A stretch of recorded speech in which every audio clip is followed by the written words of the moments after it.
Lesson 7 for February 6 to 12, Defeat of the Assyrians, read by Dr. Percy Harrold. Thursday, February 11, In Sickness and in Wealth. Our chapters today are Isaiah 38 and 39, but more about that later. The events of Isaiah 38 and 39 and 2 Kings 20 took place very close to the time God delivered Hezekiah from Sennacherib, even though the deliverance as depicted in Isaiah 37, which is also recorded in 2 Kings 19, had not yet occurred. Indeed, Isaiah 38, 5 and 6 and 2 Kings 20 verse 6 show that they still face the Assyrian threat, as we read Isaiah 38 beginning at verse 5. Go and tell Hezekiah, thus says the Lord, the God of David your father, I have heard your prayer, I have seen your tears, surely I will add to your days 15 years. I will deliver you and this city from the hand of the king of Assyria, and I will defend this city. And 2 Kings 20 verse 6. And I will add to your days 15 years. I will deliver you and this city from the hand of the king of Assyria, and I will defend this city for my own sake, and for the sake of my servant David. In the Seventh-day Adventist Bible Commentary, Volume 4, page 240, we read, Satan was determined to bring about both the death of Hezekiah and the fall of Jerusalem, reasoning no doubt that if Hezekiah were out of the way, his efforts at reform would cease and the fall of Jerusalem could be the more readily accomplished. End of quote. So a question. What does the above quote tell us about how important good leadership is for God's people? And another question. What sign does the Lord give Hezekiah to confirm his faith? 2 Kings 20, verses 8 to 10. And Hezekiah said to Isaiah, What is the sign that the Lord will heal me, and that I shall go up to the house of the Lord the third day? Then Isaiah said, This is the sign to you from the Lord, that the Lord will do the thing which he has spoken.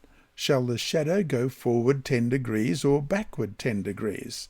And Hezekiah answered, It is an easy thing for the shadow to go down 10 degrees. No, but let the shadow go backward 10 degrees. And Isaiah 38, verses 6 to 8, I will deliver you and this city from the hand of the king of Assyria, and I will defend this city. And this is the sign to you from the Lord, that the Lord will do this thing which he has spoken.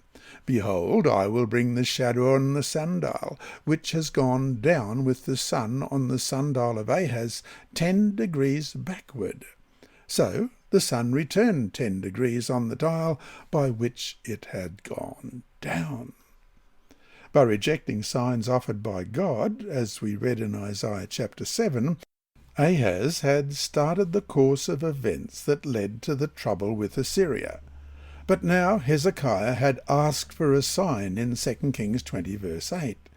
So God strengthened him to meet the crisis his father had brought upon Judah. Indeed, reversing the shadow on the sundial of Ahaz was possible only through a miracle. The Babylonians studied movements of heavenly bodies and recorded them accurately. Thus they would have noticed the sun's strange behaviour and wondered what it meant. The fact that King Merodach-Baladan sent envoys at this time is no accident. The Babylonians had learned of the connection between Hezekiah's recovery and the miraculous sign. Now we know why God chose this particular sign, just as he later used the Star of Bethlehem to bring wise men from the east. He used a solar shift to bring messengers from Babylon. This was a unique opportunity for them to learn about the true God. Merodach-Baladan spent his entire career trying to win lasting independence from Assyria. He needed powerful allies, which explains his motivation for contacting Hezekiah. If the sun itself moved at Hezekiah's request, what could he do to Assyria? And so to finish today, How did Hezekiah lose an incredible opportunity to glorify God and point the Babylonians to him? What was the result in Isaiah 39? Hezekiah, who should have been witnessing to them about the Lord, pointed instead to his own glory. What is the lesson for us? Let's read Isaiah chapter 39. At that time, Merodach-Baladan, the son of Baladan, king of Babylon, sent letters and a present to Hezekiah, for he heard that he had been sick and had recovered. And Hezekiah was pleased with them, and showed them the house of his treasures, the silver and gold, the spices and precious ointment, and all his armoury, all that was found among his treasures. There was nothing in his house or in all his dominion that Hezekiah did not show them. Then Isaiah the prophet went to King Hezekiah and said to him, "What did these men say, and from where did they come to you?"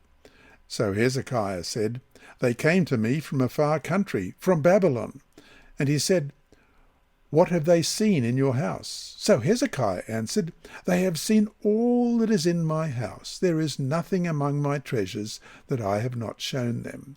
Then Isaiah said to Hezekiah, "Hear the word of the Lord of hosts. Behold, the days are coming when all that is in your house, and what your fathers have accumulated until this day, shall be carried to Babylon. Nothing shall be left, says the Lord.